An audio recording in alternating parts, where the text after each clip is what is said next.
Bonjour, bonsoir à tous, bienvenue sur cette After the Race de l'Arabie Saoudite.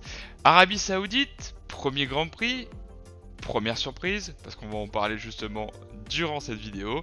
Alors n'hésitez pas, on va avoir pas mal de petites choses à reparler avec Fabrice et Nathan. Bonsoir, messieurs. Comment allez-vous, Fabrice, par exemple? Bonsoir à tous les deux, bonsoir à tous. On va très bien.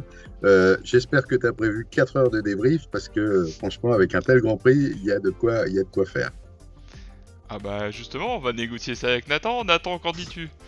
Ah ben oui, bonsoir à tous, bonsoir Willy, bonsoir Fabrice. Oui. Un premier Grand Prix d'Arabie Saoudite, fort intéressant. Sur tous les points. Du début à la fin, le circuit, les actions en piste, tout. Ça va être bien. Et une égalité parfaite au championnat. Avant le dernier Grand Prix, c'est un peu ce qu'on souhaitait avant le début de la saison. Cette année, on l'a. Donc, on va pas s'en plaindre pour le spectacle. Bon. Ouais. C'est quand la dernière fois qu'il a fallu attendre la dernière course pour connaître le Il me champion du semble monde? l'avoir vu 2000. 74. En 74. Ah non, 74, c'était une égalité parfaite au championnat. C'était à l'époque Emerson Fittipaldi et Claire Regazzoni qui étaient à égalité. C'était la seule fois d'ailleurs dans toute l'histoire du championnat depuis 1950. C'était la seule fois où il y a eu, au départ du dernier Grand Prix, une égalité parfaite de points entre les deux premiers au championnat. Je crois que c'est en 2014 qu'il y a eu la question de Nathan, c'était ça, c'était le dernière lutte au dernier Grand Prix. Je crois que c'est en 2014 et c'était Vettel-Alonso, je crois. Alors, en parlant de 2014? lanterne, Ouais, non, plutôt 2013. en parlant de En 2000. lanterne, on va aborder plusieurs sujets. Donc bonsoir à tout le monde sur cette vidéo. Évidemment, vous pouvez commenter, vous pouvez nous suggérer des idées parce qu'on est toujours ouvert à des améliorations sur nos formats vidéo. Donc on va évidemment reparler d'une première chose parce que vous êtes pas sans savoir qu'il y a eu malheureusement le décès donc de Frank Williams. Qui s'est produit donc dimanche la semaine dernière. Voilà, donc évidemment toute la communauté F1 s'est ralliée face à cette, on va dire cet événement qui était presque prévisible parce qu'on savait la santé fragile. Mais voilà, malheureusement ça fait partie de la vie. Voilà, et donc il laisse un héritage quand même assez conséquent. Et si vous aviez un petit mot face à ça, Fabrice, je te laisse la parole. Oh bah oui, Frank Williams, pour les plus jeunes, c'est évidemment George Russell, c'est ces dernières années Valtteri Bottas qui l'a découvert, c'est Pastor Maldonado. Alors, on en a beaucoup rigolé, mais il a quand même gagné le dernier Grand Prix pour Williams au Grand Prix d'Espagne à la régulière en 2012. Et puis Frank Williams, c'est Ayrton Senna, évidemment. Et il en a beaucoup souffert de la mort d'Ayrton, qu'il a toujours voulu signer dans son écurie. Il était enfin arrivé à l'avoir et malheureusement au bout de 3 Grands Prix, il est décédé et, et il a été pour ça accusé, Claire Williams le rappelait encore ce week-end, il a été accusé de enfin, mise en cause, traité d'assassin alors que lui il était évidemment pour rien. Mais Frank Williams, c'est aussi Keke Rosberg, Jacques Villeneuve. On l'a oublié en 96-97, c'est Jacques Villeneuve à qui il a donné sa chance, lui qui venait d'IndyCar. C'est évidemment un grand nom de la Formule 1. C'est bien de d'évoquer. Et malheureusement, il ne verra pas cette fin de championnat. Je pense de là-haut, il va le regarder avec bienveillance et on peut que penser à lui ce soir. Et Nathan, est-ce que tu es dans ces tons-là ou qu'est-ce que tu aurais à Ouais. dire Frank Williams, le dernier qui était indépendant, le rachat de l'écurie l'an dernier. C'est une énorme page de l'histoire de la Formule 1 qui se tourne, qui avait commencé à se tourner déjà l'an dernier. Là, c'est encore encore plus gros. Il faut rappeler que Williams, c'est quand même la deuxième écurie la plus titrée aux constructeurs, aux pilotes. Et les seuls qui sont devant, c'est Ferrari. Et voilà, c'est un gouffre qui part. Et voilà, c'est comme ça. La vie suit son cours. Et maintenant, je pense que sur les Williams, on verra 2 logos apparaître. Le logo depuis l'accident de Senna, qui est toujours présent sur les montants des ailerons. Et peut-être maintenant, on verra toujours le nom Frank Williams sur la voiture. En espérant que l'ensemble de l'héritage reste vraiment, c'est-à-dire notamment le nom de l'écurie, l'esprit, ça sera plus compliqué parce qu'on sait très bien que techniquement, si tu veux réussir maintenant, il faut peut-être plus faire un peu comme ce qui fonctionne. Donc forcément, c'est plus compliqué à ce niveau-là. Donc voilà, en tout cas pour Frank Williams, évidemment, on a une très grosse pensée à sa famille parce que bon Claire elle a quand même pas eu une tâche facile sur les dernières années, notamment l'année dernière où elle avait l'écurie qui était voilà, qui touchait le fond, hein, presque, on peut se permettre de le dire. Et voilà, une écurie qui cette année a marqué des points sur différentes opportunités. Et on l'espère, pourquoi pas, aller savoir hein, à Abu Dhabi, mais ça on en parlera dans l'After the Race, donc ça sera le programme qu'on vous proposera si tout se passe bien d'ici le 18 décembre. Donc si vous pouvez noter, donc le samedi 18, normalement on fera l'After the Season, voilà, on débriefera de tout ce qui s'est passé cette année vis-à-vis de toutes les écuries et bien évidemment tous les pilotes. Sans transition... Et il faut pas oublier un truc aussi, Willy. Un podium cette année. Oui. Un podium. À la régulière. Ouais. À la régulière, bon, même s'il y a eu les circonstances. En vrai, je pense que Georges aurait pu tenir. On saura jamais, la course n'a pas eu lieu. On saura jamais, mais je pense qu'il aurait pu tenir. À la régulière, il aurait pu tenir parce que la pole position, il est allé la chercher à la régulière. Et on sait que sous la pluie et sur les circuits type Monaco, c'est le pilotage qui compte le plus et beaucoup moins la voiture. Et Georges l'a prouvé ce jour-là. C'est le pilotage qui compte puisqu'il est allé chercher une pole incroyable. Et je pense que ce sera le plus beau cadeau pour Frank et de voir que tout ce qu'il a construit n'est pas encore perdu. Que tout est possible et je pense que cette écurie va retrouver un petit peu le comment on dit déjà la notoriété. Non, mais il va retrouver un peu de son éclat. Voilà, que l'éclat va repartir. Bon, allez, sans transition, on va passer sur le petit sommaire quand même. Donc, parce que ce soir, et bon, évidemment, si vous regardez en journée, vous trichez. Donc, on va passer sur différents thèmes ce soir.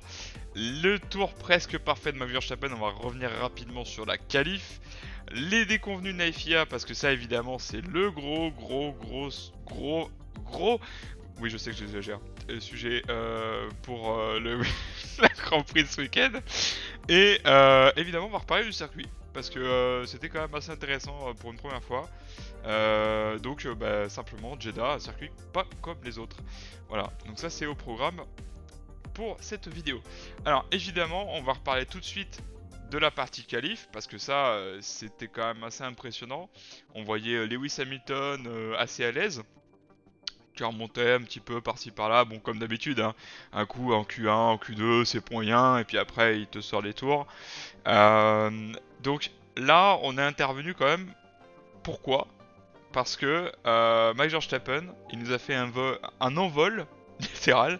Donc on va reparler de ça rapidement, mais voilà, sur la partie qualif, on a littéralement Max Verstappen qui est là pour prendre mes 2 à 3 dixièmes à Lewis. 2 à 3 dixièmes. Bon, après, on connaît la suite, hein. Patatras, quoi. Et là, pour le coup, on n'était pas très heureux, parce que c'était quand même une belle perf sportive.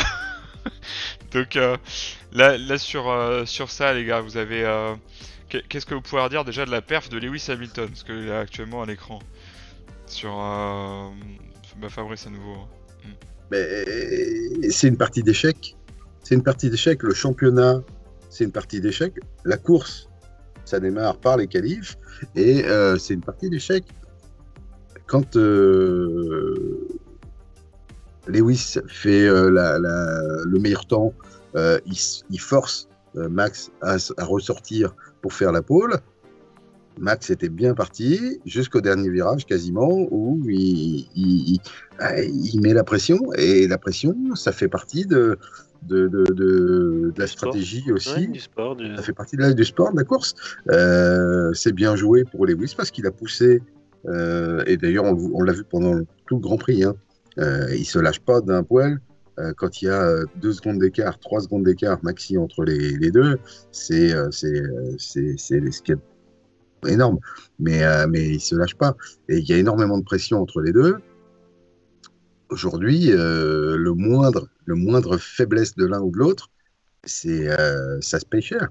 Et moi, je dis bravo à Lewis parce que sur les qualifs, il a poussé Max à la faute et ça a payé.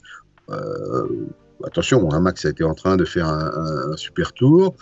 Ça a changé tout s'il n'avait pas fait cette erreur. Mais au tout début du tour, si on se rappelle bien, il est déjà tout près de se sortir. Hein. Dans le premier parcelle, il passe vraiment au ras je crois, je sais plus quel virage, mais il passe vraiment tout près de se sortir. C'était l'exercice compliqué de la qualif. Il faut un tour parfait. Tout au long de la saison, on a eu très peu d'incidents, en tout cas sur les premiers, sur les leaders, mais bon, il y a un moment où, et on peut craindre aussi pour la semaine prochaine, parce que celui qui ne sera pas premier en qualif, celui qui ne sera pas en pôle, il faudra qu'il prenne des risques. Même dans les 5 dernières minutes, il faudra qu'il prenne encore plus de risques pour arracher la pôle, parce que celui qui partira en pôle à Abu Dhabi, il sera déjà très fortement avantagé pour le titre. Alors, justement, et là comme ça va me permettre de poser la question à Nathan. Toi, de ton côté, Lewis, qu'est-ce que tu peux en dire vis-à-vis de la qualif? Et après, on reparle de Max, comme ça.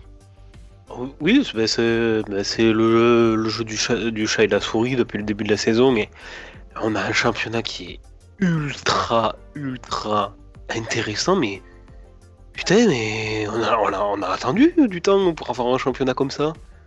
Et c'est juste génial de voir 2 pilotes s'affronter pour le titre. Et bon, après ça, c'est un autre débat, mais il faudrait que la politique dégage. Ça, juste les voir se battre, c'est un régal. C'est un régal. Et je suis tombé amoureux de ce circuit. J'étais sceptique quand ils ont présenté le tracé. J'ai fait, qu'est-ce que c'est que ce truc? Et c'est impressionnant. Et là, le premier secteur qui est sinueux, mais quand on voit les vitesses qu'ils prennent, c'est très impressionnant. C'est entre les murs, ça va très vite, c'est... Waouh! C'est juste ce circuit, c'est ce qui manquait à la F1. C'est ça qui manque à la F1, c'est des circuits où la moindre erreur se paye cash, mais... beaucoup disent que ce circuit est dangereux, mais en attendant, vous prenez tous les circuits qu'il y a maintenant, vous partez à la faute, qu'est-ce qui se passe? Ah, vous dérapez sur 3 km et j'ai rien. Il en faut un petit peu de... Attention, on a vu quand même avec notamment l'accident entre Pourchaire et Enzo Fittipaldi en F2, on a vu qu'il y avait le circuit avait quand même quelques risques et était potentiellement dangereux. Après, Nathan, je suis d'accord avec toi, c'est un superbe circuit. Il faut un peu de danger quand même. Un beau week-end, mais il y a déjà des circuits comme ça. Il y a Monaco, alors on dira qu'il roule beaucoup moins vite à Monaco, mais il y a Bakou. La vitesse à Bakou n'est pas des moindres. Il y a Singapour aussi, on n'a pas noté Singapour, mais Singapour c'est un des circuits où ça enchaîne assez vite et peut y avoir aussi des crashs à forte vitesse. Il faut des circuits comme ça. Moi je suis le premier à dire que c'est magnifique ce genre de circuit. Il faut une variété, de toute façon on ne peut pas avoir que des circuits aseptisés à droite à gauche. Il faut une variété, et je trouve que franchement, cette année, on a énormément de beaux circuits. On a Austin qui a ses qualités, ses défauts, mais qui est avec Interlagos, il y a des circuits rapides, des circuits plus lents. Il y a l'Hungaroring qui est toujours là, avec sa grande ligne droite et toutes ses courbes lentes où on ne peut pas dépasser. Mais il y a des toboggans, le Red Bull Ring en Autriche, Silverstone, Monza. Il faut une variété, et celui-là, franchement, il apporte un peu de fraîcheur. Je suis d'accord avec toi, Nathan. Oui, c'est un renouveau. Sur la saison, sur le parc des circuits. Et en plus, tu vois, ce que j'ai bien aimé avec ce circuit, c'est par rapport à tous les circuits récents qu'on a vus, il a cassé totalement les codes, parce qu'on avait l'habitude de voir des circuits, c'était un secteur rapide, un secteur lent, un secteur technique, mais rapide. Là, c'est à fond, tout le temps. Franchement, l'enchaînement, le premier secteur, c'est waouh! C'est vraiment impressionnant. Le virage légèrement en banking, là, ça donnait des images magnifiques. Pendant la course, voir que ce soit Max ou Lewis qui frôlaient les murs. T'es là, mais attendez, je regarde les 500 miles d'Indianapolis ou c'est de la F1? Mais on veut des week-ends tout le temps comme ça. C'est génial, ce circuit, c'est un extraterrestre, ça fait du bien et même si on retire tous les incidents, je pense que franchement, on aurait eu une très très très belle course, malgré ça, c'est étroit. Et tu vois, par rapport à ce que tu disais par rapport à Singapour, c'est ça qui manque à Singapour, c'est que Singapour était peut-être un petit peu trop large en termes de piste. Ouais, mais il faut pas non plus qu'il y ait d'incidents majeurs, et je pense que le Jeddah va pouvoir peut-être s'améliorer dans les années à venir de façon à ce qu'il soit un petit peu plus sécuritaire. On a beaucoup évoqué le fait que c'était un peu un Macao bis. Pour ceux qui connaissent le circuit de Macao, il y a eu beaucoup d'accidents, beaucoup de drames. Il y en a encore aujourd'hui, et parfois le fait d'avoir des murs, de rouler à pleine vitesse et d'avoir des murs aussi près, ça finit très mal. Enzo Fittipaldi, il n'a pas demandé à repartir en brancard d'Arabie Saoudite. Après, c'est aussi le spectacle, ça fait partie du jeu, et tout le monde l'a accepté. Après, comme disait Ocon, il faut en avoir dans le pantalon pour courir ici. Moi, je dis bravo à tous ces pilotes qui ont osé affronter le circuit de Jeddah. Après, le mettre en avant-dernier Grand Prix de la saison, quand on sait qu'on a un championnat aussi serré, ça pouvait passer ou casser pour l'un des deux tenants du titre. En tout cas, les deux ténors prétendants au titre. Après, l'année prochaine, il sera, je crois, plus en début de saison, si je ne me trompe pas. Ce sera peut-être plus pertinent, parce que ça peut être un Grand Prix où c'est un peu, pas forcément la loterie, mais il peut y avoir des drames, en tout cas au niveau du résultat. Ça peut être un Grand Prix un peu atypique, c'est bien de le mettre en début de saison, ça permettra, s'il y a un couac pour l'un des favoris, ça permettra de se rattraper plus tard. Le mettre en avant-dernier, là, cette année, c'était peut-être un peu risqué. Et puis, encore une fois, il était en travaux, il n'est pas fini, ce circuit, ça s'est pas vu à la télé. On a eu des magnifiques images, notamment de nuit, avec le circuit éclairé, avec cette longue ligne droite avec de l'eau de chaque côté. C'est une image de carte postale idyllique pour les fans de Formule 1, et puis ça donne envie d'y aller, presque même. Oui, et en plus, aussi un truc que j'ai particulièrement bien aimé, c'est qu'il y a eu beaucoup de politique par rapport à l'Arabie Saoudite, par rapport aux droits de l'homme, tout ça. Et sur ce GP, ça s'est absolument pas vu. C'est ça que j'ai vraiment aimé, c'est on laisse la politique de côté, la géopolitique de côté, kiffer de la course. Le reste, on s'en fout, on s'en occupera plus tard. Profiter juste du moment. C'est un peu ce que fait la FIA et Liberty Media quand ils choisissent les circuits. Ils choisissent les circuits et les pays, non pas forcément un peu pour l'argent. Je crois que c'est Vettel qui disait le circuit vaut 90 millions de dollars. Mais il faut il faut accepter qu'on aille dans des pays, pourquoi pas l'Arabie Saoudite, juste parce que politiquement, c'est pas correct. On s'en fiche, comme tu dis, Nathan, on s'en fiche, c'est pas le propos. Les fans de Formule 1, ils sont contents d'aller là-bas et les pilotes aussi. C'est un pays avec un circuit sympa. Par le passé, on a été en Afrique du Sud, à Kialami. On est allé en Corée du Sud, mais en Corée. On n'a pas tellement de questions à se poser par rapport au circuit, au pays. Oui, parce que par rapport à ce que tu disais Kialami, c'était dans les années 60. Dans les années 60, il y avait quoi en Afrique du Sud, il y avait l'apartheid et... Il y retournait dans les années 90, c'était notamment Ayrton Senna, je crois, qui s'était imposé là-bas. Mais c'est l'Arabie Saoudite, pourquoi pas, après tout, on va bien aux Émirats, on va bien... en Bahreïn, il était déjà... Et puis il y avait, au moment de l'hymne, pour ceux qui ont vu l'hymne un quart d'heure avant le départ, il y avait des femmes. On critique beaucoup les femmes dans ce pays, mais on réduit beaucoup les femmes.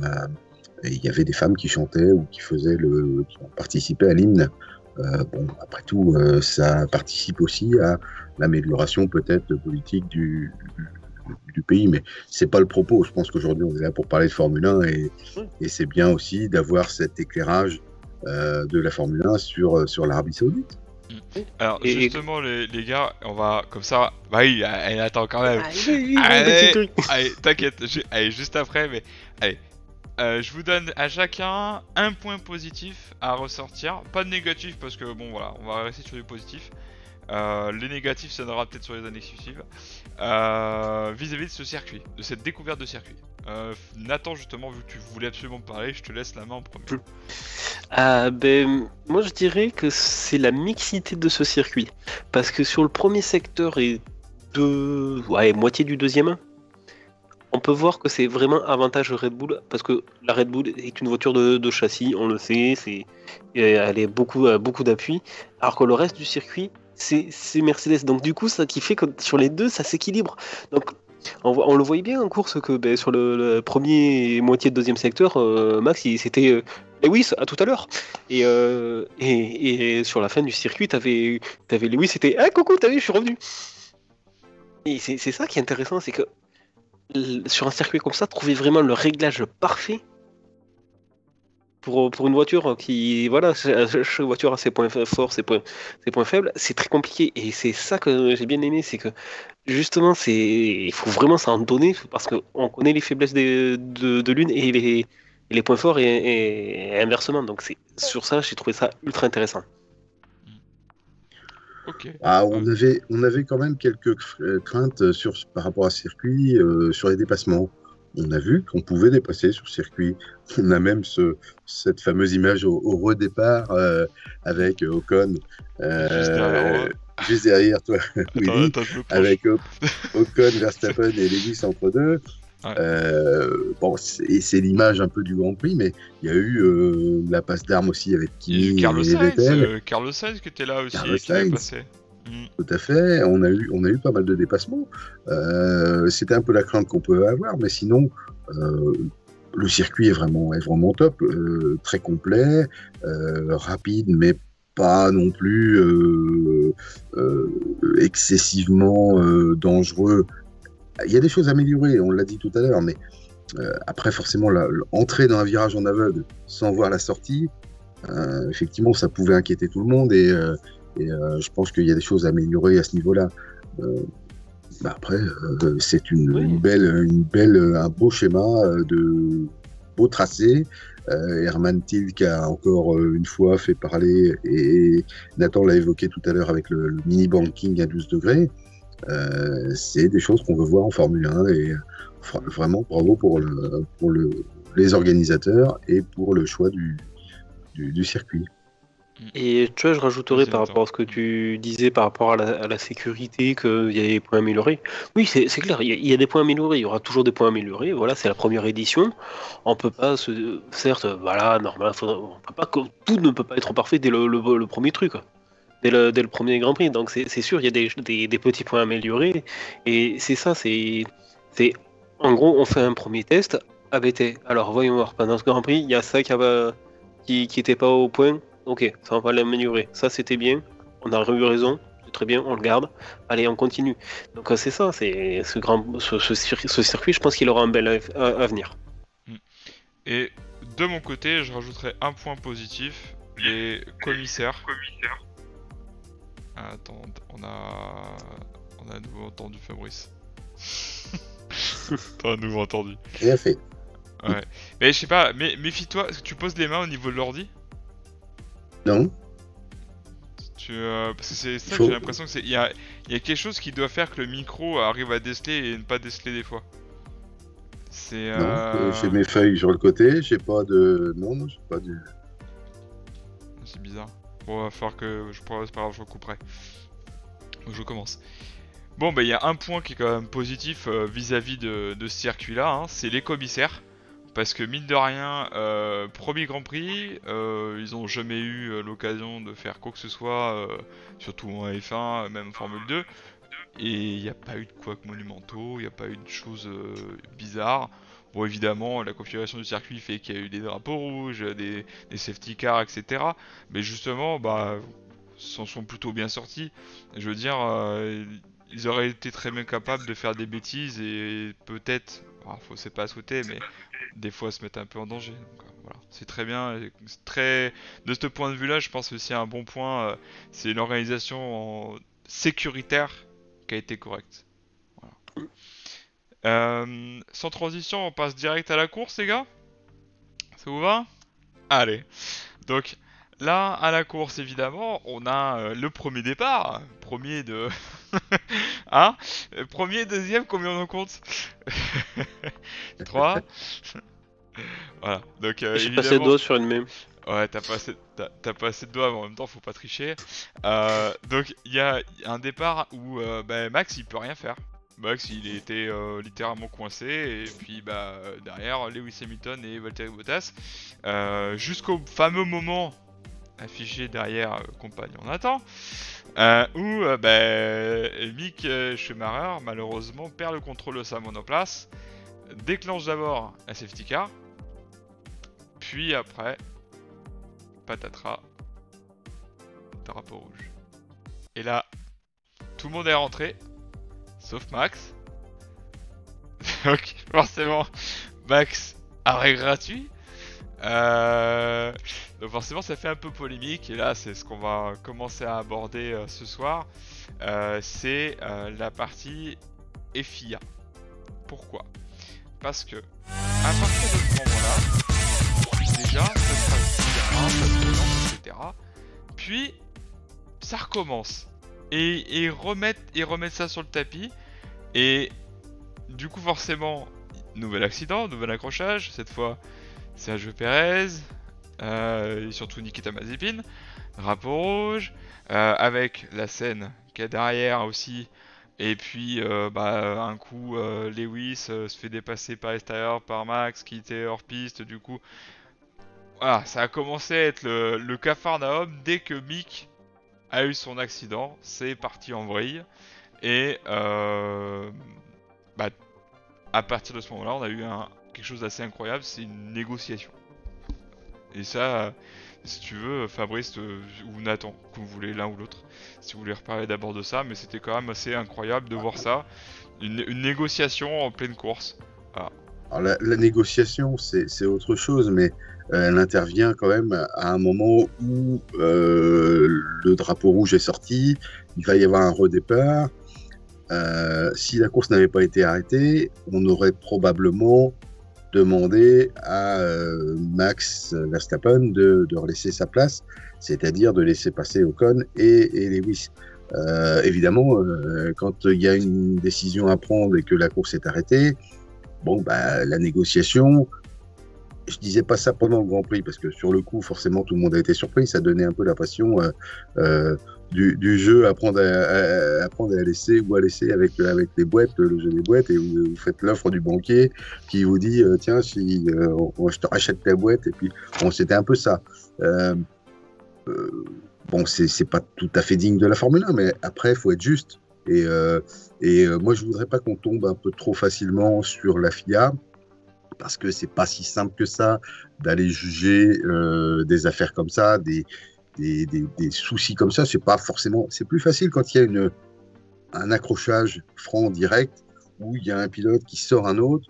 Là, c'est très facile. Vous allez coller un drive-through, une pénalité, voire une disqualification. Mais quand c'est une chicane pour circuiter, comme ça a été d'ailleurs avec Verstappen qui force un peu, mais quelque part, Lewis, il n'y a pas trop laissé de place non plus, donc on ne peut pas non plus dire il y en a un qui est tout blanc, l'autre qui est tout noir. C'est pas toujours simple à juger. Alors, la FIA a eu énormément de choses à juger pendant le Grand Prix, y compris derrière, hein, l'accrochage entre Kimi Raikkonen et Sébastien Vettel, ou d'autres. Il y a eu Leclerc avec qui sort Pérez. Leclerc, il est contre le mur et il est prêt un peu en sandwich. On va pas aller en rajouter sur Leclerc, mais bon, il fausse un petit peu le championnat en sortant Pérez. Après, ça a des lourdes conséquences pour le championnat pour Red Bull. Après, c'est la course, c'est un fait de course. Mais la FIA, on peut pas tout le temps lui tomber dessus à chaque fois que, et je sais que Nathan va pas être d'accord, mais on peut pas lui tomber dessus à chaque fois qu'il y a une décision de prise. Ah, évidemment, vous avez des millions de supporters de Max, des millions de supporters de Lewis. Dans ceux qui nous regardent, je suis sûr qu'il y en a quelques-uns qui vont me dire non. Nous, ce qu'on veut, c'est avant tout un beau championnat, que ça reste au maximum équitable jusqu'au bout, qu'il n'y ait pas trop de pénalités mises, mais il y a la pression. Vous avez à chaque instant, chaque action à la radio, Toto qui dit Max il a fait ci, vous avez Horner qui dit Lewis il a fait ça. Il y a eu l'histoire de la distance non respectée par Bottas pour l'entrée au stand de Lewis au premier arrêt. Il y a eu la distance aussi non respectée par Lewis au redépart derrière la voiture de sécurité, avec des pneus chauffés, plus chauffés que d'autres, et ça paye, mais on ne peut pas pénaliser à chaque fois qu'il y a un truc comme ça, parce que sinon, effectivement, vous allez finir avec 25 secondes de pénalité pour le premier, 30 pour le deuxième, et puis au final, qui c'est qui va gagner? Ça va être l'Alpine ou Ricciardo. Donc bon, faut être correct aussi, il faut les laisser se battre. Je pense que ça, c'est important. Essayer d'être juste dans l'ensemble des décisions. Et c'est pas simple. Et je ne parle pas à la place de Michael Masi. Et en tout cas, on est à la place de Sylvia Bello et des autres commissaires qui jugent ce genre de choses pendant le Grand Prix. Parce que justement, on va laisser Nathan s'exprimer. Et ensuite, on reviendra rapidement sur la plus grosse déconvenue. Parce que c'est là où c'est l'incompréhension la plus totale. Parce que autant la pénalité sur un virage tu coupes, etc. Mais c'est après, c'est le manque de communication qu'il y a eu, c'est ça qui a fait grosse tâche aussi sur le circuit, sur le Grand Prix, pardon. Et bon, Nathan, je te laisse t'exprimer là-dessus, mais on va revenir sur la communication après. Pour l'histoire de la négociation qui s'est passée, j'ai envie de dire que c'est un peu Ocon qui a foutu la merde en s'intercalant entre les deux. En vrai, c'est un peu ça, parce que... Va pas lui en vouloir, il arrive à bien se placer. Oui, il fait son truc. Non, mais ce que je veux dire, c'est dans le sens où il n'y aurait pas eu Ocon, en fait, ça aurait été, il s'est passé ça, donc du coup, Hamilton sera devant. On marre. Mais là, comme il y avait Ocon, je pense que c'était ça le problème, c'était le fait que, du coup, comme Ocon s'est intercalé entre les deux, c'est compliqué, parce que Ocon, il a rien à voir dans la lutte. Donc du coup, ça veut dire que Max, il doit perdre 2 places, alors que Ocon, lui, il gagne, parce que c'est ça le problème, c'est que c'était, il y aurait pas eu cette putain d'Alpine bleue là, ça aurait été bien plus rapide. C'est juste que ça, c'était le cas un peu chelou. C'est certes, ils en sont sortis, mais Ocon en a profité, donc c'était sur ça. Là, par contre, je peux comprendre qu'il y a eu un couac, parce que c'était une situation un peu compliquée là. En même temps, Ocon, il avait pas se plaindre de partir en pôle. Non. C'est clair. Sur ce redépart. Après, le loser, le flouer un peu, si on veut, sur l'action, c'est quand même Lewis, parce qu'au fait, il repart deuxième sur la partie qui n'est pas la plus favorable. Et finalement, on dit souvent qu'il vaut mieux partir troisième sur la partie propre. que deuxième sur la... Et d'ailleurs, on l'a vu, hein, puisqu'au départ, au redépart, Max, il est rentré dans le trou de souris, ils étaient tous les trois de front. On se demandait bien à ce moment-là, avec la photo derrière toi et Willy, on se demandait bien si ça allait finir sans casse. Hein, parce qu'avec trois trous comme ça sur un virage pareil, il y a peu de chances que tout le monde sorte vivant. Ce qui est impressionnant quand même, avec ce qui s'est passé vis-à-vis de Max Verstappen sur ce nouveau départ, c'est le tout petit trou de souris qu'il arrive à choper, en sachant qu'il y a le mur, hein. Il y a le mur de la sortie des stands, donc limite tu fais sur l'action sur le moment et c'est fini, hein. Et puis t'embarques des pilotes derrière toi, parce qu'ils sont collés à toi. Donc... Là t'embarques tout le monde, t'embarques les deux qui sont sur ta droite, et ceux qui sont derrière, ils n'ont pas le temps de réagir. Donc c'est pour ça, je trouve que c'était très osé. Donc d'un côté ça montre que Lewis était très fort point de vue performance, mais que Max était clairement là aussi. Évidemment, la Merco, on va en reparler parce que justement, c'est là où c'est à la fois la déconvenue, mais à la fois une performance assez incroyable avec une monoplace endommagée pour Lewis. Parce que, enfin, là, je vais devoir reparler de la déconvenue de la FIA. L'élément majeur, parce que autant, bon, tu laisses pas passer, machin, tu fais pénaliser 5 secondes, tu dois laisser passer. Voilà, c'est du classique, ça on connaît, y a pas de souci.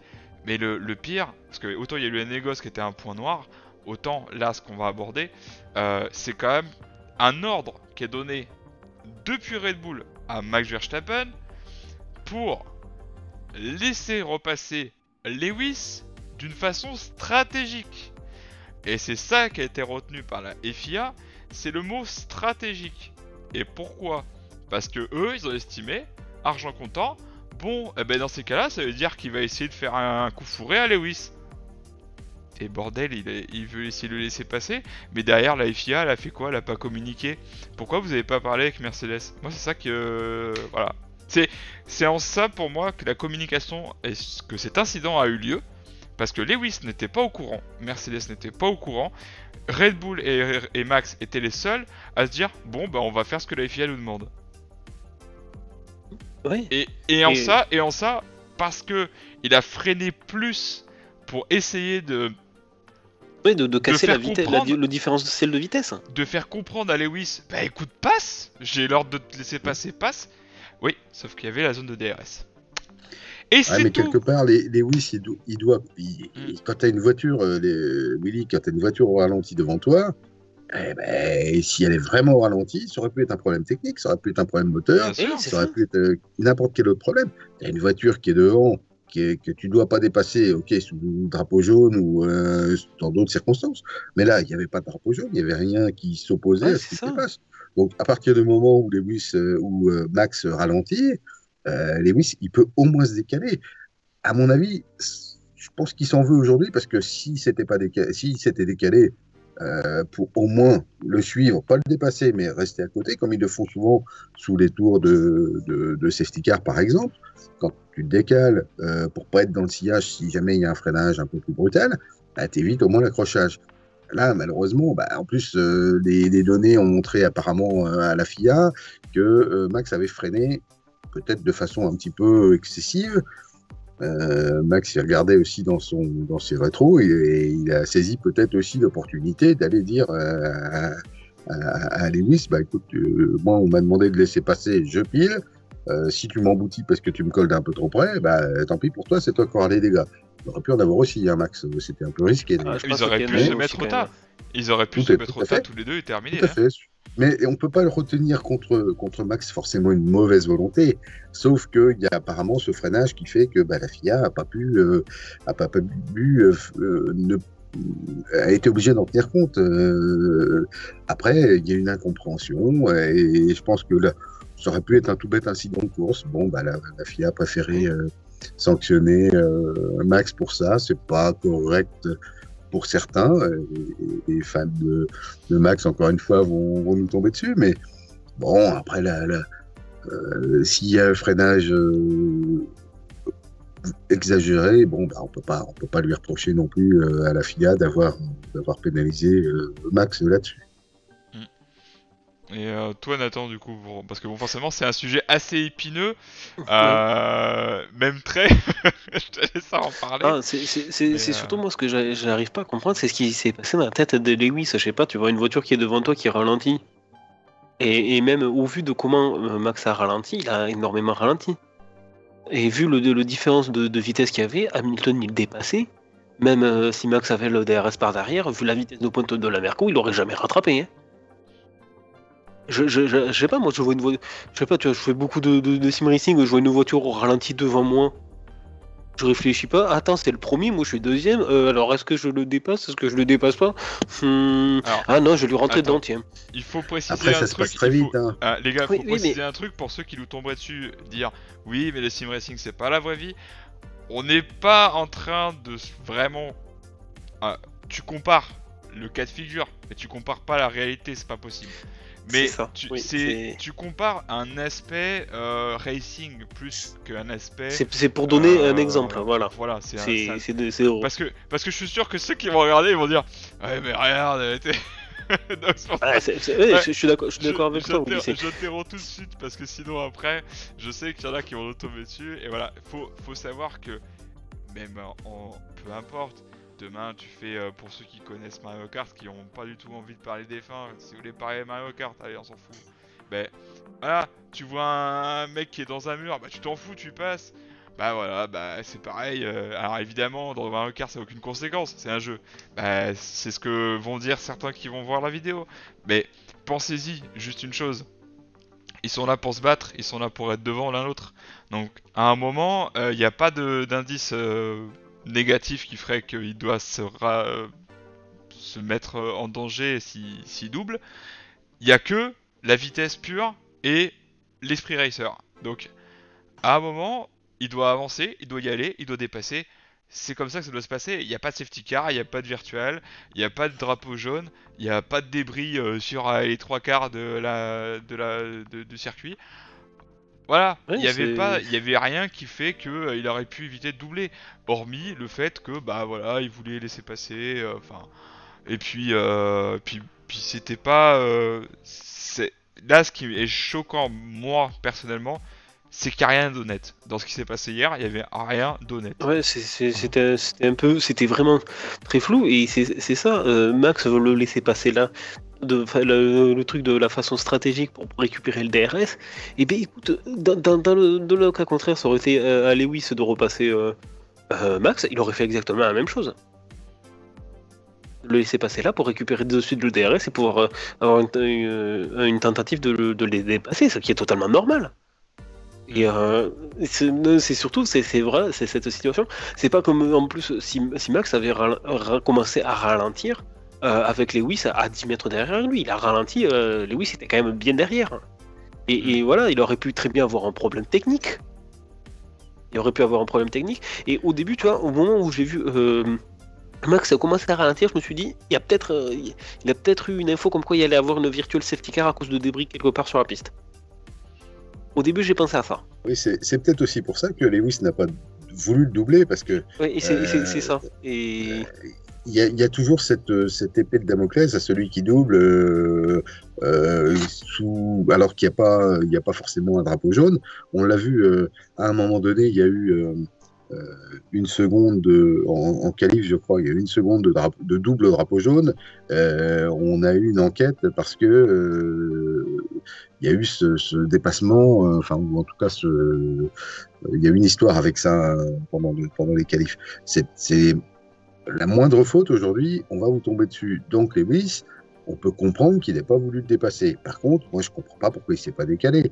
Après, je comprends pas non plus pourquoi Max a pilé, alors qu'il suffit de ralentir sans forcément aller piler. Donc forcément, allez vous mettre à la FIA et puis aller juger ce genre d'incident, c'est pas simple. Hein. Encore une fois, on va leur tomber dessus, mais c'est pas si simple que ça à juger. On a aussi eu énormément de chance qu'il n'y a pas de crash sur le fameux incident. Je reviens sur le redépart tout à l'heure, parce que derrière Willy, on a les trois de front. Il n'y a pas eu d'enquête quand Ocon touche Lewis. Pourtant, l'aileron, il est détruit, il y a touchette. Heureusement, il n'y a pas eu d'enquête parce que c'est le feu de la course, c'est le feu de l'action, c'est la course. Mais il y aurait pu y avoir aussi. Et à noter quand même que sur cette action-là, Lewis, il va pas, il préfère, ça se passe tellement vite qu'il choisit pas, mais il va plutôt au contact avec Ocon qu'avec Max. Donc, on voit bien aussi que les consignes qui avaient été données avant course, par Michael Masi notamment, et par la FIA, qu'il fallait surtout pas qu'il y ait d'incident, parce que sinon, ils étaient prêts à disqualifier toute la saison, comme ils l'ont fait en 94 avec Schumacher face à Damon Hill. Il faut surtout pas qu'il y ait d'accrochage qui puisse donner l'impression d'être volontaire ou un truc du genre. Donc, on voit bien que Lewis, il est très propre sur cette occasion-là. Il aurait très bien pu se rabattre en disant « je prends ma trajectoire ». Max, c'est peut-être un peu ce qu'il cherchait aussi quand il va se mettre dans le trou de souris. Hein. Il se dit « si on va tous les deux au tas, moi j'arrive à Abu Dhabi, je reste en tête, tranquillou ». Et même si... Lewis gagne, stratégiquement parlant, même si Lewis gagne à Abu Dhabi avec le meilleur tour, on est à égalité parfaite à la fin du championnat. Le score qu'on a vu aujourd'hui, le championnat qu'on a aujourd'hui, on aurait pu l'avoir à Abu Dhabi. Et à la différence de victoire, c'est Max qui est champion. Je ne suis pas sûr que Max, quand il prend des risques au redépart, ce ne soit pas avec cette idée-là que, dans tous les cas, si on va au tas, c'est moi qui est champion. On peut imaginer beaucoup de choses. Après, chaque incident, c'est de toute façon une histoire difficile à juger pour les commissaires. On ne va pas s'attarder non plus sur chaque fait de course, mais il y a du spectacle, il y a énormément de choses à juger, et c'est toujours très compliqué, sachant qu'il y a la pression de la télé, des médias, du spectacle, des supporters, de tout le monde, en fait, des sponsors, et puis on veut surtout essayer de préserver l'équité du championnat en plus du spectacle. Par contre, tu vois, là, sur ce Grand Prix, ça prouve une chose par rapport à la FIA et à la F1. Il leur faut absolument, impérativement, une radio Race Director qui balance sur toutes les radios. Oui, bah un peu à la façon des 24 heures du Mans. Voilà, que ce soit au WEC, 24 heures du Mans, même en GT3 GT World Challenge. Formula Qui est une consigne qui. Formula I aussi, non? Formula I, il me semble bien, oui. C'est comme ça, au moins, c'est clair. Si même si c'est la voiture au numéro 43 qui est concernée, c'est pas grave. Toutes les radios l'entendent, tous les pilotes l'entendent. Au moins, là, comme ça, au moins, tout le monde est prévenu. Parce que comme ça, au moins, ça permet plusieurs choses. D'être sûr que le pilote concerné l'entendra. Et de deux, si c'est par rapport à une petite touchette qu'il y a eu entre deux pilotes, comme ça permet de mettre tout le monde averti, de dire « Ah, il s'est passé ça ». Ça veut dire qu'on est observé, que voilà, si on fait la même chose, on aura la même sanction. Eh ben j'ai envie de te dire un autre truc. Là, je suis obligé de faire le... Là, je rebondis dans les jeux. Ah, désolé pour ceux qui aiment pas. Bah voilà, c'est comme ça.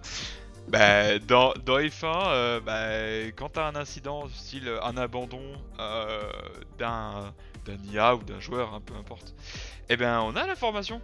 On sait qu'il abandonne. Alors après, on sait pas comment, machin, mais tu sais que, attention, surtout si c'est avec des degrés un peu de réalisme quand même, donc c'est-à-dire safety car et tout bâtard, on sait que, attention, danger sur piste, et c'est instantané.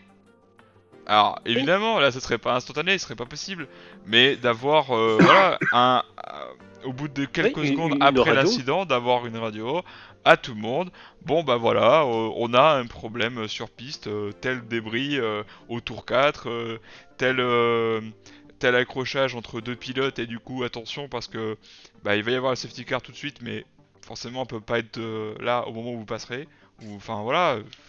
Les écuries sont censées quand même prévenir leurs pilotes quand il y a eu un accrochage à tel ou tel endroit. Ouais, mais ce serait un grand plus réactif. Ce serait beaucoup mieux parce que tu peux avoir un petit délai de différence entre deux pilotes. Parce que imagine, tu vois, on va reprendre le cas Max Lewis sur ce coup-là. T'as Max qui a l'information en premier qu'il va y avoir une virtual safety car et qui du coup il ralentit pour se mettre au rythme et que Lewis n'a pas encore l'information. Et du coup il le percute parce qu'il n'a pas encore l'information parce que Mercedes n'a pas eu, on va dire, une demi-seconde de retard par rapport à Max. Et du coup ce qui entraîne un accrochage parce que les deux ont eu l'information, mais pas au même moment. Donc du coup, ça crée l'accrochage. Alors que si tu prends la radio FIA, on va l'appeler comme ça, qui balance sur tout le monde, attention, Virtual Safety Car dans 3, 2, 1, ils l'ont tous en même temps, paf, fini. Ils sont tous au courant en même temps. Et ils pourront pas dire, ah oui, mais non, nous on n'a pas donné l'info tout à fait au même moment, donc du coup voilà. Là, au moins, c'est clair, c'est net, tout le monde a l'info. Quand il y a un safety car, il y a un voyant qui s'allume sur tous les volants, normalement, de tous les pilotes. Donc, ils sont censés être au courant avec les doubles drapeaux jaunes, avec. Ouais, mais ce serait tous au courant en même temps. Je suis pas sûr que ça apporte forcément quelque chose de plus d'avoir une radio qui, en plus, prendrait le pas sur la radio des écuries. Donc ça veut dire que si tu as par exemple un pilote qui est en difficulté pour X raison et ta discussion entre l'écurie et le pilote qui serait interrompue par cette radio-là qui prendrait le dessus sur l'autre, ça peut poser d'autres soucis. Alors je suis pas sûr qu'il faille forcément faire plus que ce qui est fait aujourd'hui. Après forcément sur les événements d'hier, il y a forcément quelque chose à améliorer et peut-être tout simplement qu'on peut reprocher juste à la FIA de ne pas avoir prévu une Mercedes. Mais peut-être que ça fait aussi très vite parce que au final, Verstappen a pris quand même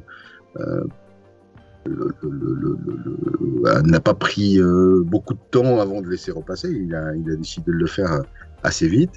Et il faut peut-être aussi comprendre que la FIA n'a pas forcément eu le temps de prévenir Mercedes parce que ayant beaucoup de choses à faire en peu de temps sur la course, c'est pas si simple que ça.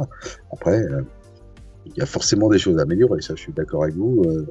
Ouais, mais après, faire ce que tu surtout quand on voit. Oui. Allô? Oui, non, c'est bon. Ah, je pensais avoir bugué. Non, t'inquiète pas, c'est bon. Je pensais avoir bugué. Et tu vois, par rapport à ce que tu dis que la radio, du coup, FIA prendrait le dessus sur la radio écurie, j'ai envie de te dire, tu regardes dans les autres championnats, c'est ce qui se passe et personne ne s'est jamais plaint par rapport à ça. Donc pourquoi en F1 ça poserait un problème? Non, à voir, parce que c'est vrai que les technologies, non, vu que la F1 ça n'a jamais été fait, la F1 a toujours évolué un peu à part pour tout ça, et alors que ça fait déjà plusieurs années que ça existe sur les catégories endurance.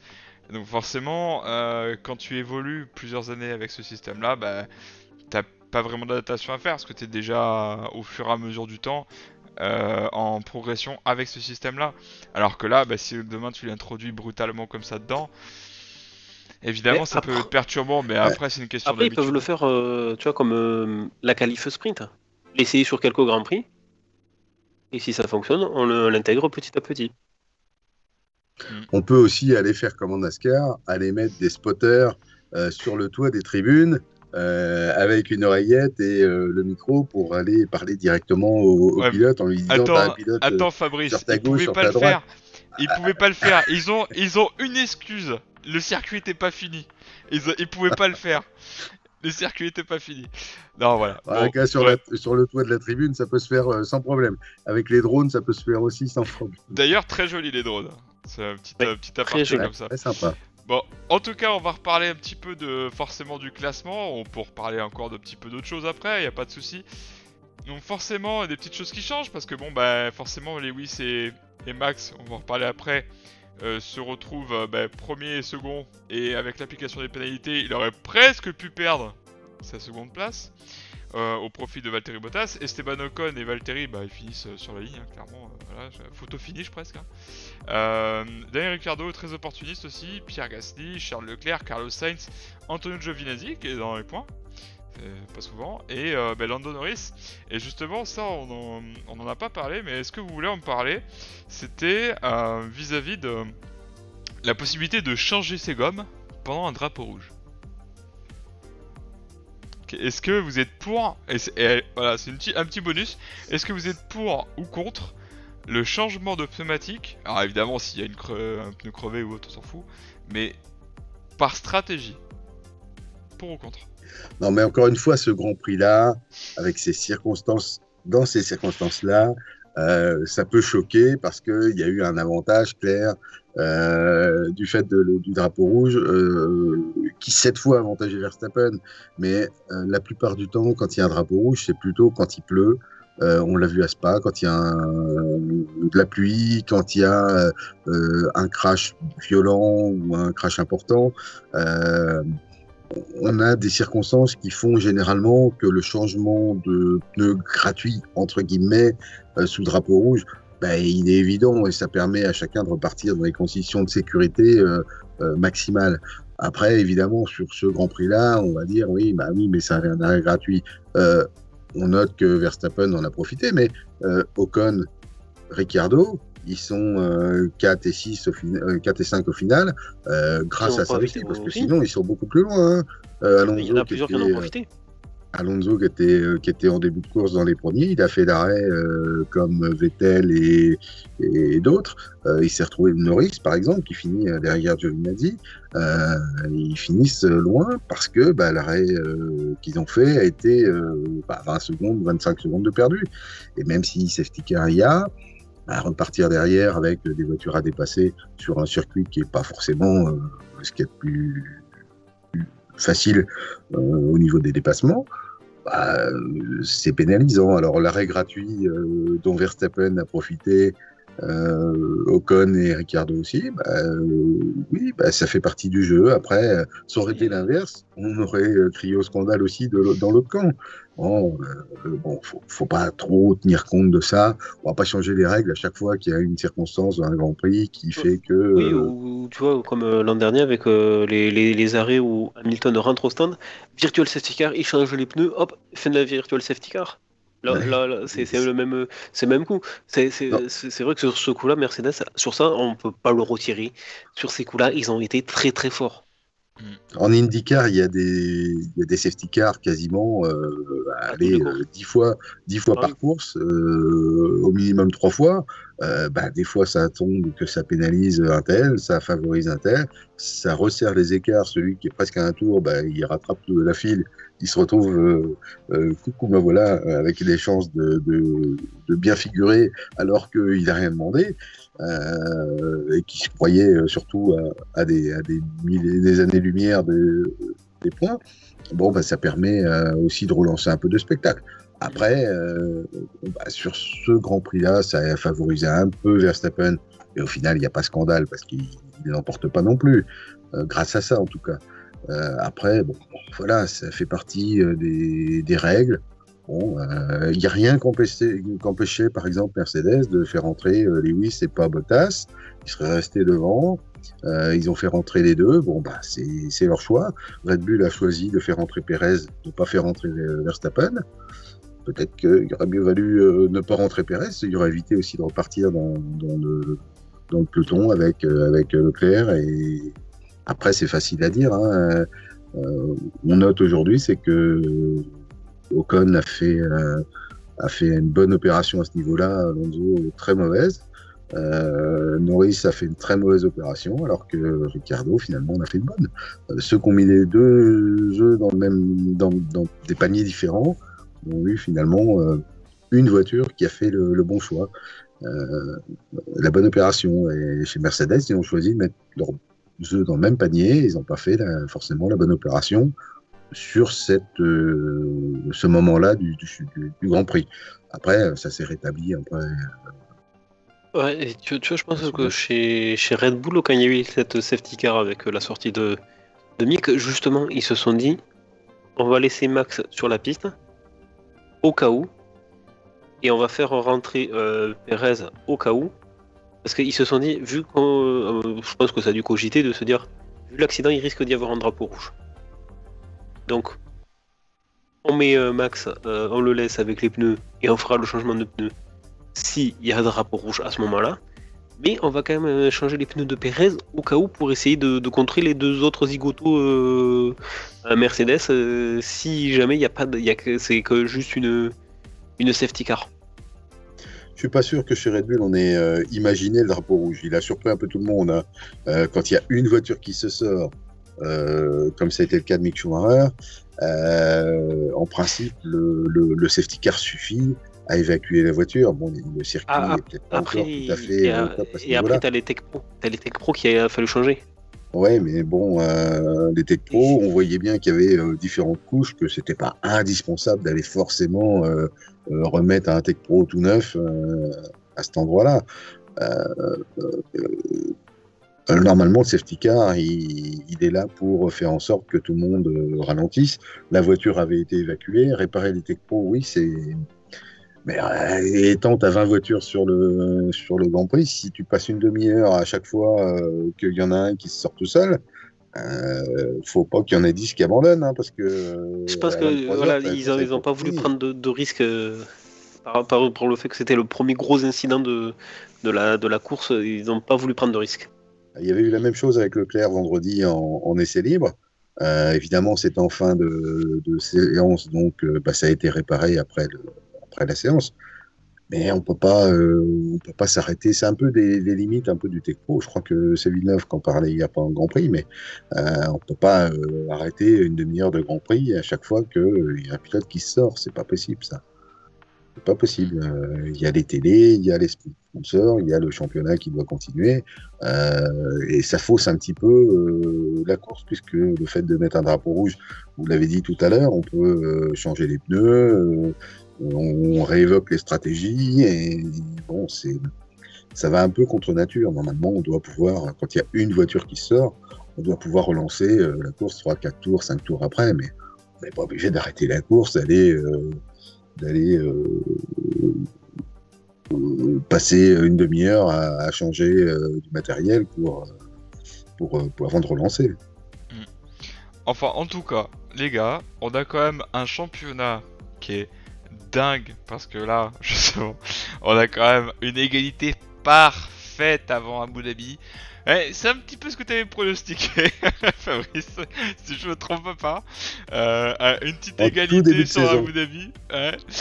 Alors bon, écoutez, on a exaucé ce vœu-là. Alors je veux pas savoir ce que tu veux exaucer comme prochain souhait parce que je crains le pire. Mais voilà, donc Max Verstappen, égalité parfaite avec Lewis Hamilton, 369 points et demi en référence à Spa dont on a parlé tout à l'heure. Évidemment, Valtteri Bottas qui, a priori, s'est fuyé, hein, il est troisième, et puis voilà. Parce que Sergio Perez ne C'est pourra pas plié, marquer. c'est définitivement Il pourra plié. pas récupérer, la quatrième place, la troisième place, pardon. Charles Leclerc qui lui a encore un petit peu de boulot à faire parce que forcément il a que 4 points d'avance sur Lando Norris, rien n'est fait. Carlos Sainz peut très bien passer devant aussi sur une opportunité, voilà. Après Daniel Ricciardo c'est cuit. Pierre Gasly ça peut encore se faire mais dans ce cas-là faut sortir un gros Grand Prix.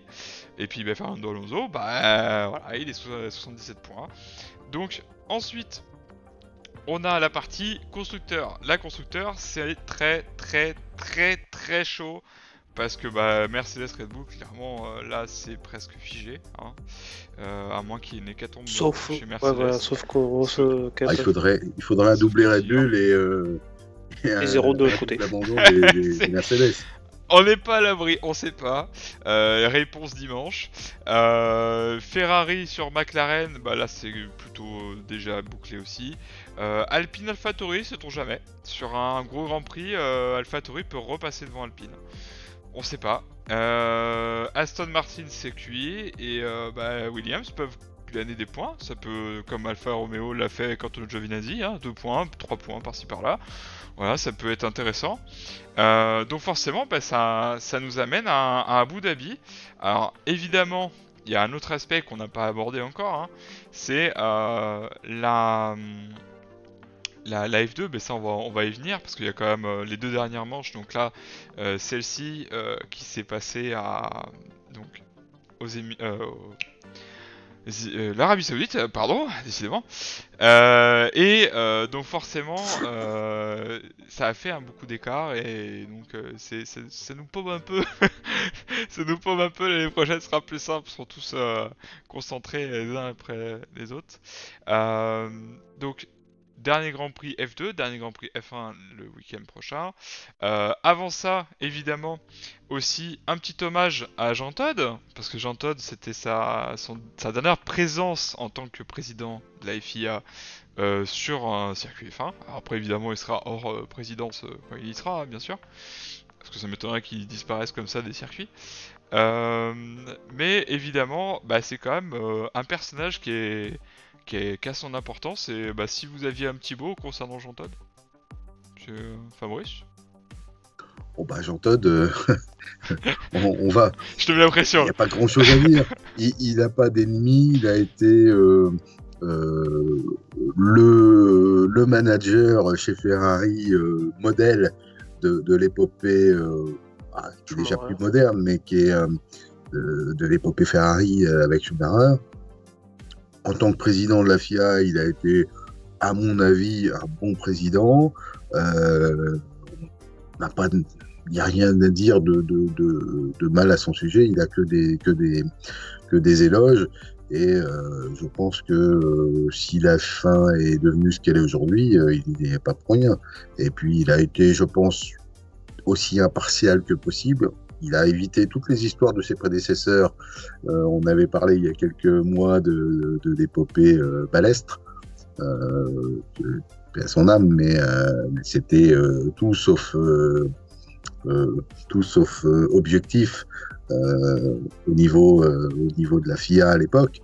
On changeait les pôles dans la nuit entre le samedi et dimanche pour favoriser l'un plutôt que l'autre, parce qu'il était français et l'autre brésilien. Enfin, des choses comme ça qui étaient complètement sidérantes. Mosley, bon, il y avait eu aussi quelques affaires.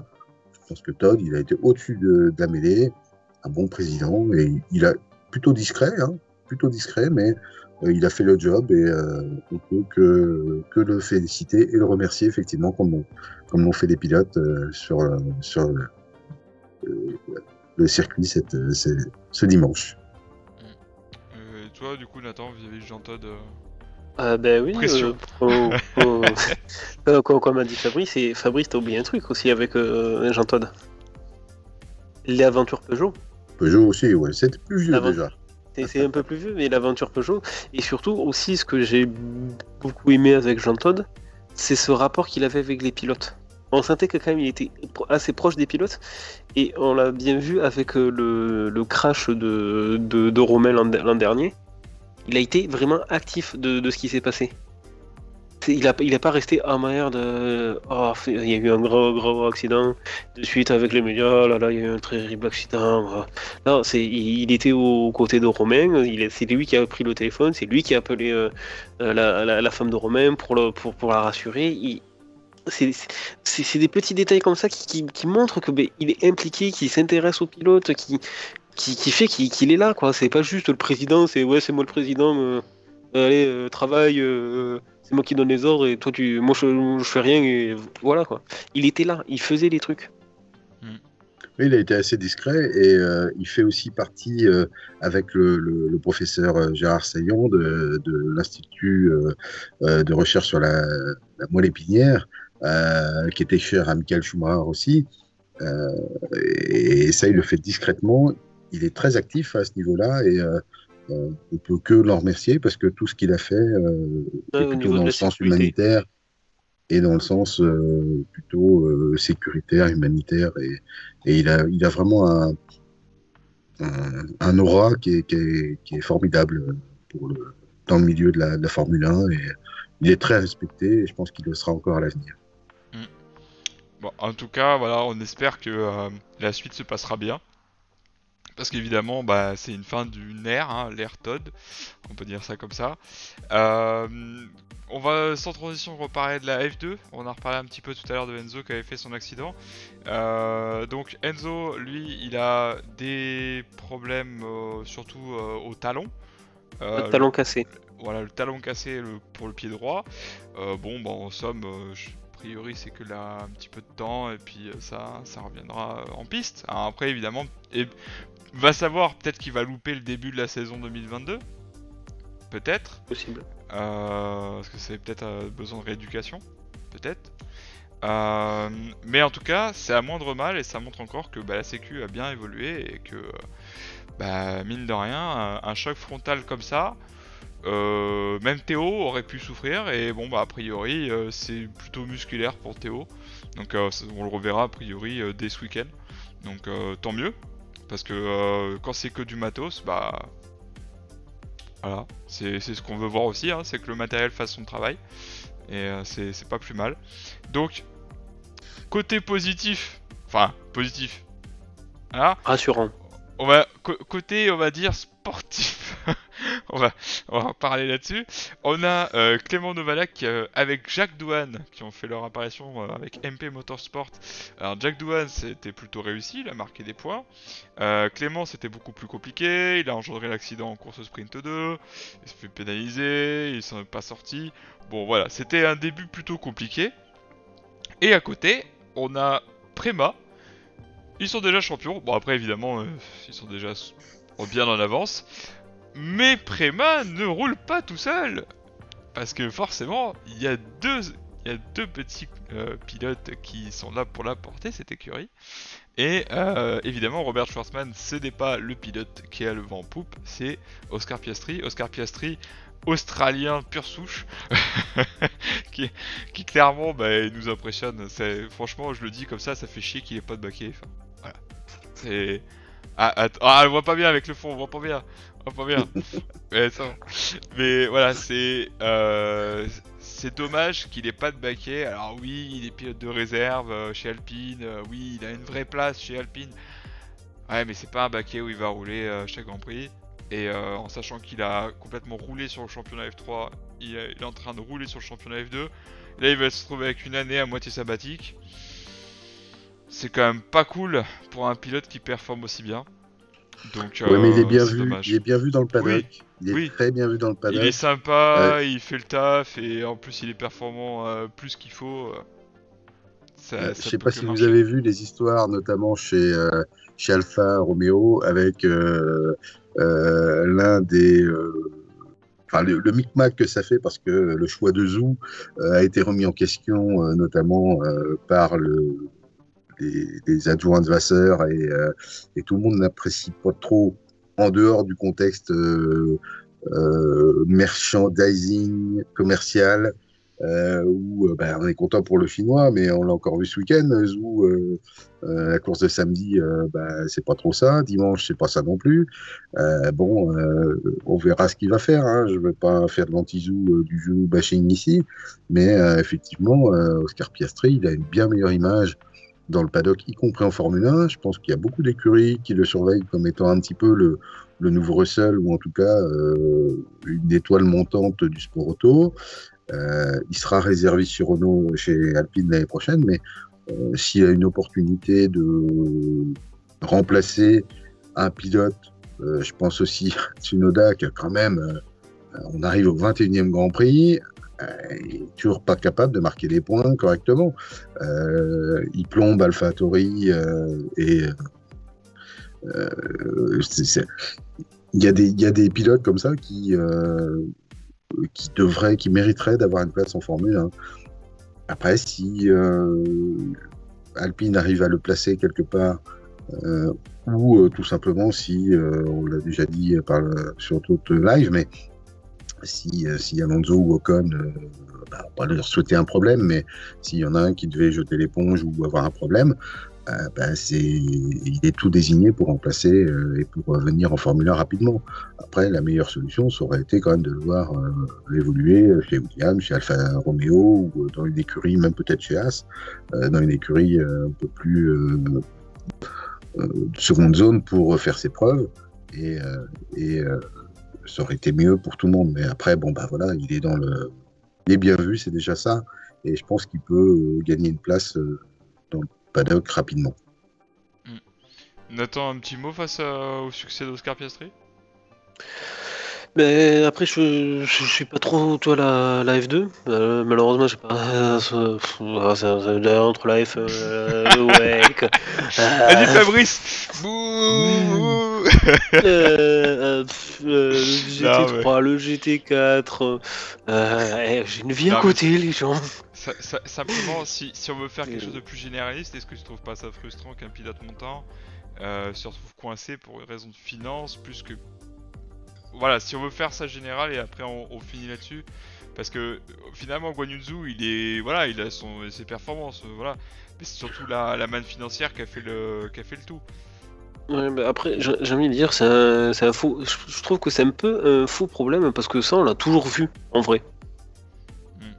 C'est pas nouveau ce genre de situation et j'ai l'impression que tous les ans, on répète exactement la même chose par rapport à ça. Et ça depuis des années. Il n'y a pas de solution. La différence, c'est qu'il y a toujours eu des pilotes payants en Formule 1, ça c'est vrai, et puis payants d'une manière ou d'une autre, par les sponsors, par la mallette de dollars ou de monnaie sonnante et trébuchante locale, que le pilote soit russe ou chinois, mais ça laissait rarement un top pilote, une étoile montante sur la touche. Ils s'en sortaient quasiment toujours en récupérant un bon baquet. En tout cas, en arrivant dans une écurie même de seconde zone, et leur talent faisait qu'ils gagnaient vite leur galon pour arriver à éclore en Formule 1 rapidement. Là, c'est un peu différent. Piastri, c'est, à mon avis, oui, le Russell ou le Norris ou le Verstappen il y a 5 ans. C'est le Hamilton qu'on avait quand on l'avait repéré alors qu'il n'était pas en Formule 1. C'est, à mon avis, un très très bon futur grand pilote, peut-être même un possible champion. Alors, il a échappé au giron Red Bull, il a échappé à la filière Mercedes. Il a que la filière Alpine Renault, c'est peut-être moins valorisant. Ouais. Après, on peut aussi reprocher à Alpine d'avoir signé peut-être Ocon un peu trop tôt. Tant mieux, parce qu'il a des résultats cette année. Attention, je ne dis pas de mal, mais la question va se poser certainement à la fin de la saison prochaine, de savoir si on garde Alonso, 40 ans, qui n'est plus un grand espoir. D'ailleurs, tout le monde l'avait encensé sur le dernier Grand Prix. Là, il a été nulle part en Arabie Saoudite. Peut-être que la question va se poser de lancer Piastri, parce qu'il ne faut pas le laisser partir chez un autre dans une autre écurie non plus. Hein. Donc, quand on a un jeune performant comme ça, il ne faut pas le lâcher. Et, par contre, Zhou, ils l'ont largué vite fait. Il n'est plus dans le giron alpine. Bon, l'avenir nous le dira. En tout cas, merci les gars pour cette vidéo fort appréciable. Évidemment, soumettez les idées en commentaire, il n'y a pas de souci, je me ferai un plaisir de relire ça et de voir ça avec ceux qui proposent des améliorations, parce qu'on est clairement ouvert à tout ça. Le prochain live, parce que là c'est pas vraiment un live, c'est format vidéo, ça sera l'After the Season. Nous ne faisons pas d'After the Race sur la dernière course, parce que ce sera en partie l'After the Season qu'on parlera. Donc si tout va bien, 18 décembre, samedi, 21h. Voilà. Je pense qu'on a bien résumé. Donc en tout cas, encore merci les gars, parce que franchement c'est hyper appréciable. Nathan, tu as un truc à dire là. Là je vois. Deux même. Oh là là là là. Un petit et un long. Oh aïe aïe. C'est le premier, c'est qu'est-ce qu'on va faire le 12 décembre après la course.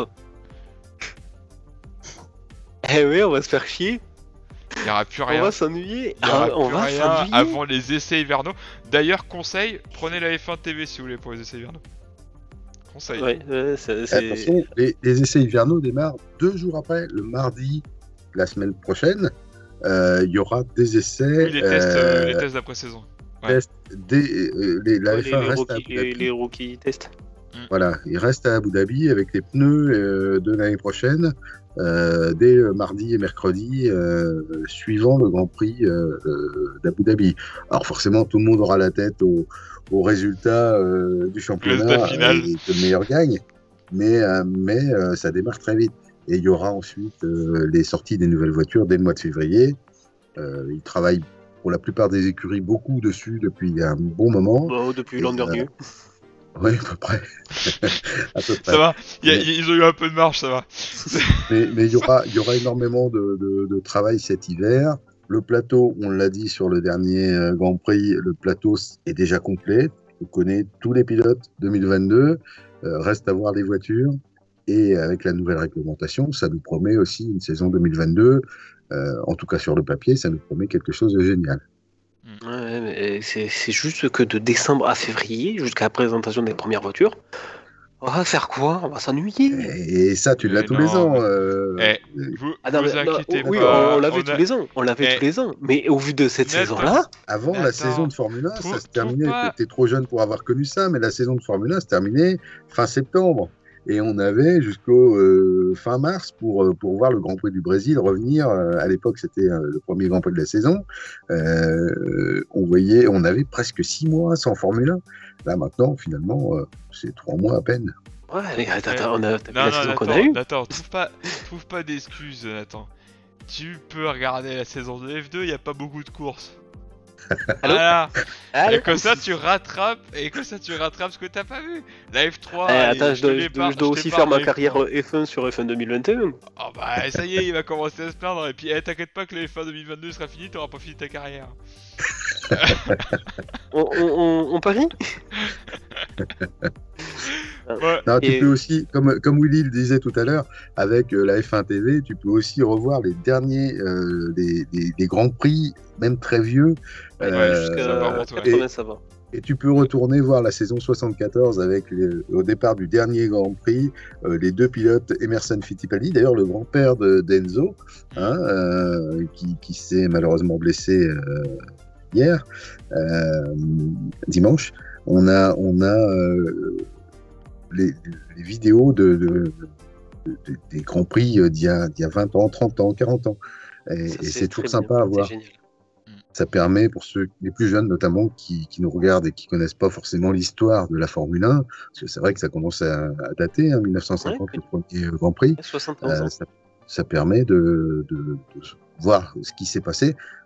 Les épopées Senna-Prost avec Frank Williams, ou avec McLaren à l'époque, Ron Dennis et même plus vieux avec des années 80 qui étaient aussi de superbes saisons avec des écuries amateurs. Il y avait des écuries qui arrivaient avec du matériel qui était du matériel amateur et des résultats qui allaient souvent avec, mais c'était souvent très sympa.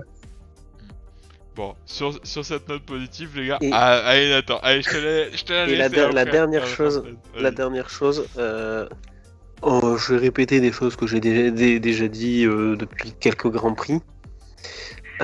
Qu'on soit pro Lewis, pro Hamilton, pro Lewis et pro Hamilton, pro Max, pro Ferrari, McLaren ou je ne sais pas quoi, respectez-vous.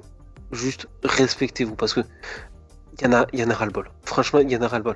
Vous pouvez pas juste, certes, vous n'êtes pas d'accord avec ce qui s'est passé, juste kiffer, profiter du spectacle, c'est tout.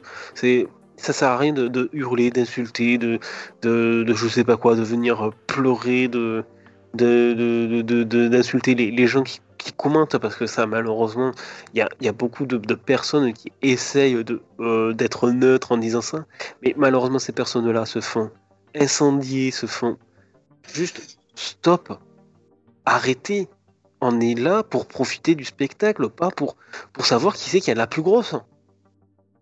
Juste stop. Il faut arrêter, profiter du spectacle, point barre. S'il y a une décision qui doit être prise, c'est la FIA. S'il y a eu quelque chose qui s'est passé, c'est la FIA. Peut-être que la FIA a mal jugé. c'est pas grave, c'est la FIA qui l'a fait. Ça arrive dans d'autres sports que ce soit au foot, au rugby, au handball ou autre sport. L'arbitre dit quelque chose. Malheureusement, il a tort. Sauf que l'arbitre a dit quelque chose, donc malheureusement, c'est lui qui a raison. Même s'il y a des trucs avant, c'est pas grave, c'est lui qui a raison. Donc, point barre. C'est pas vous qui allez faire depuis votre canapé pour faire le Grand Prix. Vous n'êtes pas à la place de la FIA, des pilotes. Donc, respectez-vous, profitez du spectacle et vive le sport auto. Eh ben écoutez, sur cette bonne conclusion, merci encore les gars, et puis ben RDV, comme on dit, dès vendredi pour Abu Dhabi, et là, attention, préparez les extincteurs, parce qu'il va y avoir des étincelles. Bon, on espère que ça va bien. Des étincelles. Non, Des on espère étincelles. que ça va bien se passer, allez. On va pas être mauvaise langue, pas de contact, c'est tout ce que je veux, du sport. Ah, allez. Et que le meilleur gagne. Très bien dit Fabrice. Allez, ciao. Bonsoir.